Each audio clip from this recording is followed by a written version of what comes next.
Ce que j'ai particulièrement aimé en voyant ces jeunes descendre dans la rue avec toutes ces couleurs, les déguisements, les banderoles très originales, ça nous sortait un peu des sempiternels slogans. On peut manifester en étant différents, en étant originaux, et j'ai aimé cette créativité. Et puis c'était un mouvement vraiment non violent dans la dynamique qui s'inspirait de Martin Luther King, un vrai mouvement de désobéissance civile. Et ce mouvement a été déclenché par l'augmentation des frais de scolarité universitaire au Québec. Donc, qu'est-ce qui en fait un événement tout aussi marquant pour nous ici en France? C'était le printemps érable, donc il était nommé comme cela en hommage au printemps arabe. Évidemment, ça n'est pas du tout la même chose de se lever pour des frais d'université ou pour vraiment sortir d'une dictature, mais en même temps, ça nous montre, et ça nous donne cette leçon. Et c'est ça qui me touchait, c'est que nous n'avons pas à attendre que ce soit trop grave, à attendre que nous soyons sous une dictature pour enfin lever ce joug. C'est important d'oser prendre la parole avant que les choses petit à petit ne s'aggravent, ne s'aggravent, ne s'aggravent.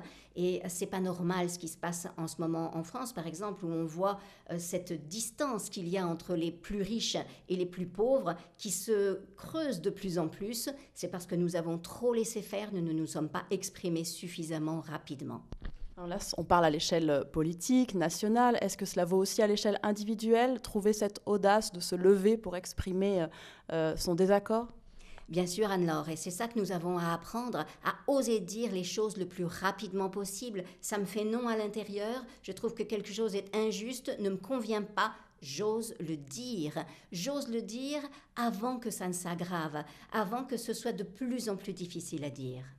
Et qu'est-ce qui fait que ce soit parfois si difficile à dire? À quoi tient cette résistance, ce manque d'audace à oser dire non?